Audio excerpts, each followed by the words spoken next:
6 floors beneath a business district in Shenzhen, one machine is cooling 3 square kilometers of city, not one tower. 3 square kilometers of offices, malls, and hotels, all fed by a single cold source buried under the street. It keeps around 130,000 tons of carbon dioxide out of the sky every year, the kind of number you would expect from shutting a factory down, not from cooling one. China has just lived through the hottest summers in its records, and its engineers did not respond by buying more air conditioners. They went after the heat itself. Paint that throws warmth into deep space, roads that stop cooking the city after dark, a 1,000-year-old trick that runs on no power at all. We are counting down 7 of them, and number 1 is not a machine under a city. It is small enough to sit in your pocket, and it may be saving more lives than everything else on this list combined. Hit like if you have ever lost a night's sleep to heat. You have probably scrolled past this one without knowing what you were looking at. A packed shopping street in a Chinese city, and a thin white haze settling over the crowd like a low cloud that decided to stop there. Nobody underneath it is reaching for an umbrella. Nobody is wet. They just look easier in their bodies than the weather says they should. That haze is a public cooling system, and it runs on a piece of physics older than the light bulb: evaporation. Here is the mechanism in plain English. Pumps push water through nozzles so fine that what comes out is not really a droplet you could feel. It is a mist of particles so small they never finish the trip to the ground. They evaporate in mid-air. And turning liquid water into vapor is not free. It takes energy, and that energy has to be stolen from somewhere. It gets stolen from the air around it. Think of stepping out of a swimming pool on a breezy day and feeling instantly colder than the thermometer says. Same trick, scaled up to an intersection. The numbers are better than you would guess. A system like this pulls the local temperature down by 5 to 8 degrees Celsius, which is the difference between a street you hurry across and a street you can stand on. Not inside a sealed room, outdoors, where heat is normally unbeatable. And the electricity bill barely registers because a misting rig needs a pump and a water supply, while an air conditioner has to run a compressor and fight thermodynamics every second it is switched on. The honest catch: evaporative cooling depends on the air having room to take on more moisture. Push it in a place that is already saturated with humidity and the effect drops off sharply. It is also using water in summers when water is the thing a city has least of. But notice the shift in thinking, because it is the thread running through this entire list. An air conditioner answers one question: how do we make cold air? China started asking a different one: how do we stop the heat before it ever builds up? Every single entry from here is an answer to that second question, and the next one is asked at the scale of the sky. In the summer of 2022, China went through the longest, strongest heat wave in its modern records. It stretched past 60 days and broke marks that had stood since national record-keeping began in 1961. This was not a discomfort story. The Yangtze, one of the largest rivers on Earth, dried up in places, riverbeds cracking open in the sun. Hydropower plants in Sichuan, which send electricity to cities more than 1,000 kilometers away, dropped to a fraction of normal output. Factories were ordered to stop. Fires broke out in the mountains around Chongqing. So the government decided to make it rain. The program is called weather modification, and China runs the largest one on the planet. It rests on a chemical called silver iodide, whose crystal structure is almost identical to ice, close enough to fool water vapor. Introduce it into a cloud that already holds moisture, and the vapor latches onto those crystals and starts to freeze. The crystals grow, get heavy, and fall. A cloud that would have drifted over the city without giving up a drop gets nudged into letting go. Getting the silver iodide up there is where it turns cinematic. China uses everything it owns: rockets fired from the ground, anti-aircraft guns launching rods the size of a cigarette straight up, aircraft flying into the cloud layer, and drones. During the 2022 crisis, it sent a Wing Lung, a large unmanned aircraft originally built for military work, over the parched skies of Sichuan. On one flight lasting several hours, it burned through 20 silver iodide flare rods and covered thousands of square kilometers. Afterward, temperatures in parts of the province came down, and some regions that had been begging for water started preparing for floods instead. Now the honest catch, and it is a big one: cloud seeding is not a thermostat. It only works where there is already moisture in the sky. It can nudge a stubborn atmosphere over the edge. It cannot conjure a storm out of clear blue. Anyone selling it as a fix for drought is selling you something. If a government firing rockets into clouds to cool a city sounds like too much power in too few hands, say so in the comments. I want to see how that argument goes. And the next answer to the heat question did not come out of a drone bay. It is 1,000 years old. Here is a question worth sitting with. If builders 1,000 years ago could keep a house cool through a brutal, humid Chinese summer with no electricity, no fans, and no machinery of any kind, how did we manage to forget how? Because we did. And architects are now going back to take the technique. Walk into a traditional home in the old Huizhou region of southern and eastern China, and the first thing you notice at the center of the building is not a room. It is an opening, a tall, narrow, enclosed courtyard running straight up through the middle of the house and out to the sky. In Mandarin, it is a tianjing, a sky well. It looks decorative. It is an engine. Hot air rises. That is the whole secret, used properly. The rooms wrapped around that shaft sit in permanent shade, because the surrounding walls stop direct sun from ever reaching the bottom of the well, so the air down there stays cool and heavy. Any warm air in the house floats up and escapes out the top like smoke up a chimney. As it leaves, it drags cooler air in through the lower rooms to replace it. The building becomes a ventilation system with no moving parts and no power bill. The shape of the house does the work. And it measurably works. Studies of skywell homes in southern China have recorded interiors running several degrees cooler than the air outside on a hot day. There are craftsmen who have spent more than 30 years restoring these houses, recognized by the government as living holders of intangible cultural heritage. Here is where it stops being history. Engineers realized you do not need the open courtyard, you need the airflow.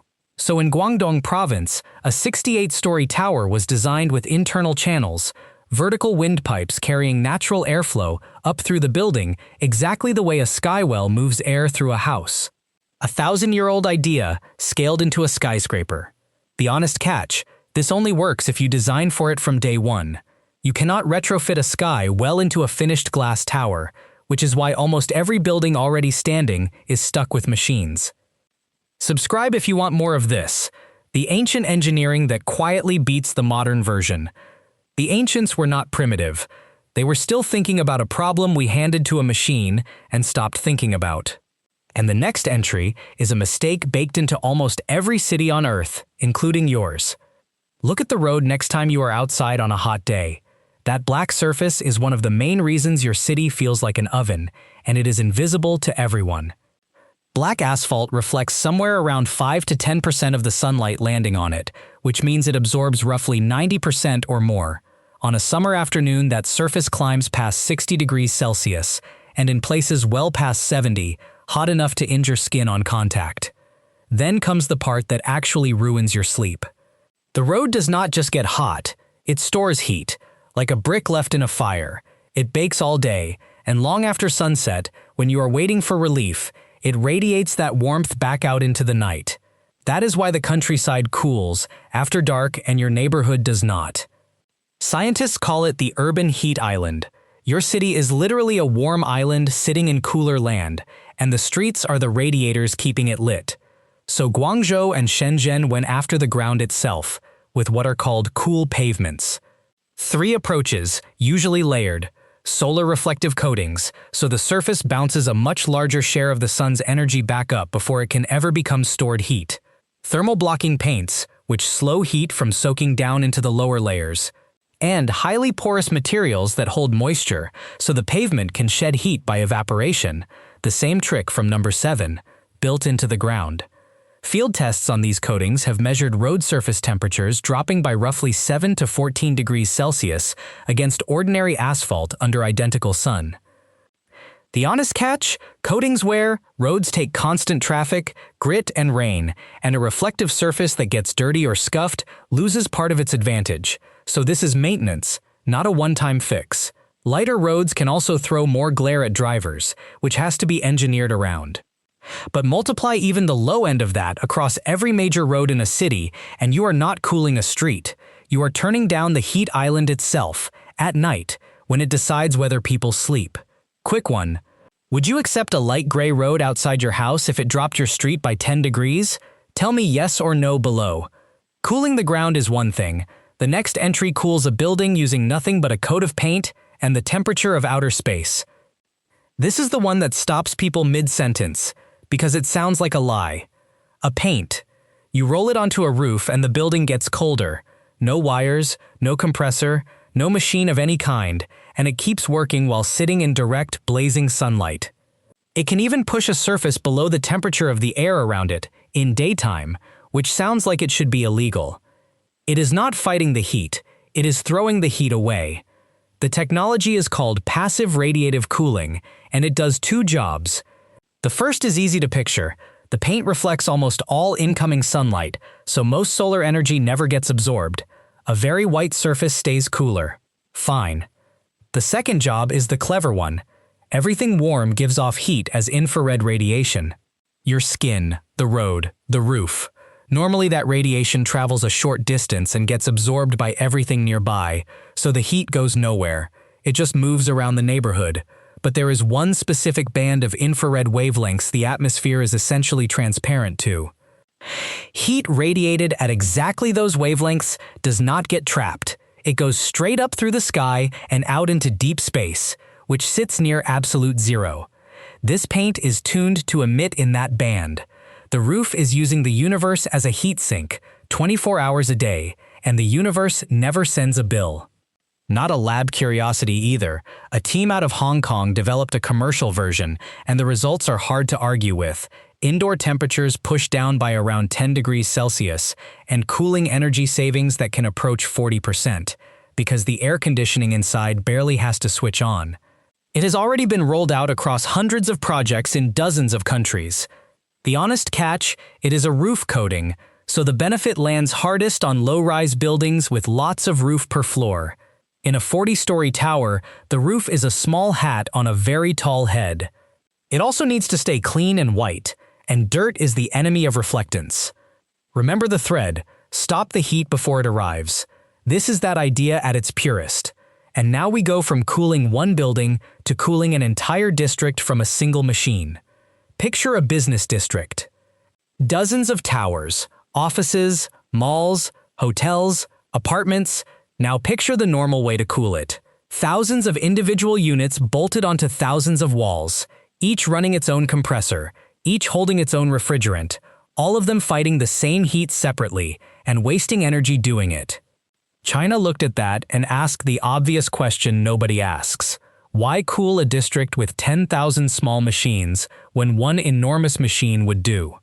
That is district cooling, and in the Qianhai area of Shenzhen, it is running at a scale that is genuinely hard to hold in your head. Several floors underground sits a plant a visiting journalist described as looking less like a machine and more like a factory. Pipes, pumps, and chillers filling a space big enough to hold a football field. It does one job. It makes chilled water industrially. Then it pumps that cold water out through insulated pipes running under the streets and into building after building. Each tower taps the network the way your house taps the water main. Cold water flows in, absorbs the building's heat, flows back to be chilled again. Every tower gets all the cooling it needs, and not one of them runs its own chiller.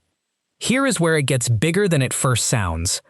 One system like this cools close to 3 square kilometers of public buildings, and by consolidating all that scattered machinery into a single optimized plant, the Qianhai system is reported to save around 130 million kilowatt-hours of electricity a year, enough to power roughly thousands of homes, 130 million kilowatt-hour supplies for a year, and keep something like 130,000 tons of carbon dioxide out of the atmosphere annually. Fewer machines also means dramatically less refrigerant in circulation, which matters because refrigerants are among the most aggressive greenhouse gases we manufacture. The honest catch, you can only build this into a district that is being planned or rebuilt. Digging a chilled water network under an existing century-old downtown is a different and far more expensive proposition. Hit like if you would trade the box hanging off your wall for a pipe in the ground you never see. That is the city-scale answer. But the biggest idea on this list is not about cities at all. Here is the turn. After drones seeding clouds, paint that radiates into space, and a plant the size of a football field buried under Shenzhen. The number one way China is beating the heat is the smallest thing on the list. It is cheap, it is everywhere, and it is probably saving more lives than anything else here. Walk down a Chinese street in high summer and you will see them once you know the shape. A device curved around the back of someone's neck like headphones, quietly moving air across their skin. A handheld fan with a built-in water spray, throwing a fine mist into the airflow for a hit of evaporative chill. Number 7. Shrunk down to the size of your hand. A jacket with battery-powered fans sewn into the fabric, inflating slightly as they push a constant stream of air across the body. Personal wearable air conditioners. In China, they went from novelty to daily essential faster than almost anywhere on Earth. The neck coolers are the striking ones. The good versions do not just blow air. They press a metal plate against the back of your neck, and behind that plate sits a small solid-state cooling chip. Run current through it, and one side gets genuinely cold. Cold enough to pull heat straight out of your skin at one of the spots where your blood runs closest to the surface. Cool the blood at the neck, and you help cool the whole body. Chinese electronics brands have turned these into a mass consumer product, refining them year after year into something light, quiet, and strong. The honest catch: a chip that makes one side cold makes the other side hot, and it needs a battery to do it. Runtime is limited, and none of this helps the person who cannot afford one. But here is why it tops the list. We file a personal fan under nice to have. In a country facing record heat waves, where enormous numbers of people work and commute and live outdoors in it, a device that keeps your core temperature in a safe range while you walk down the street is not a gadget. Heat stroke kills. A cheap wearable cooler that an ordinary person can buy, carry, and switch on the moment the heat turns dangerous is a line of defense that reaches hundreds of millions of people, a place no district plant or reflective road will ever reach. So the machine buried 6 floors under Shenzhen is real, and it is extraordinary. But the thing beating the heat for the most people is the one you could drop in a pocket. That is the whole story in one object. China did not build a bigger air conditioner. It stopped asking how to make cold air and started asking how to stop the heat from arriving. From the sky, from the road, from the rooftop, from under the street, and finally from the back of one person's neck. Most of the world still treats heat as a private problem you solve one sealed room at a time. Treat it as public infrastructure instead, the way you would treat roads or water, and what looks like science fiction this summer becomes ordinary in 10 years. Hit like, subscribe, and turn on the bell so the next one finds you instead of the other way round. Now tell me honestly, mist over the street, paint that cools for free, or the little cooler around your neck, which one do you actually want in your city?